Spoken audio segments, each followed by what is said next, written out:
we've titled this A New Era of Trust. What is new about trust now? Shouldn't people have been trusting, localization companies like Lionbridge with their content transformations before? What's different? What has changed? AI now is just another player in a complex ecosystem.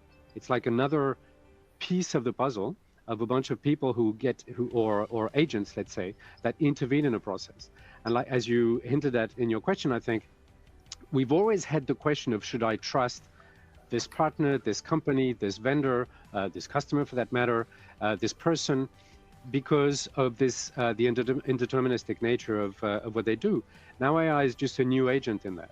And the question therefore becomes, should you trust your partner to use AI in a responsible manner? Should you trust the AI that you yourself use as being able to answer the question that you ask it, and to what extent? And how do you distinguish between a decision made by a machine from a decision made by a human? Humans themselves, being non-deterministic machines, are also a question of to what extent you should trust them.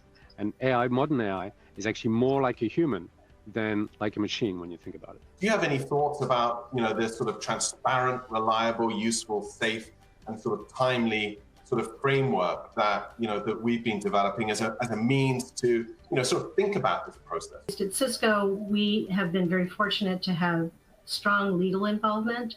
So at the very front end of any AI process, it goes through a legal review, an InfoSec review, and that really does help with the transparency and the trust component. So as we move into this AI world or AI technologies and incorporating those into our processes, we know at the front end that they've been tested, they're safe, we can move forward with them. In transparency, it's also understanding where your data is coming from, and how reliable that data is, be it from a large language model, be it from a RAG. Data has to be, you have to be transparent about where it's coming from. And it also goes into, is it reliable, right? Is your data reliable so that the outcome from these large language models in your Gen AI process is giving you something that is useful.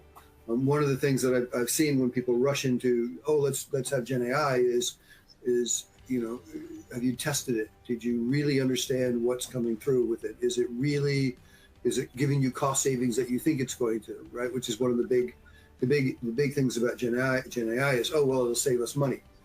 But if you have to tune your LLMs, if you have to build your RAG, if you have to test it, you need to factor in all of those costs up front and how long you're going to get your return on investment. So again, is it useful? Is it timely? And how do you measure it in for there? Many governments are building their own large language models currently around the world. And certain governments may at some point in time say you can only use our large language model. And so if that's the case, then they've built their large language models to give an outcome that they want it to give, so a narrative that they want it to preach or whatever. And you have to be able to figure out ways so that you're still giving reliable content and useful content, and not bending to someone else's directive. It may be not a government-sanctioned model, but there may be a GDPR or regulatory requirement that you're using a large language model in a data center hosted within a particular geopolitical domain. And that's important from a sort of a data protection and data privacy as well. And, trying to make sure that all of those boxes are ticked as you go through a process is also, I think, part of safety as well.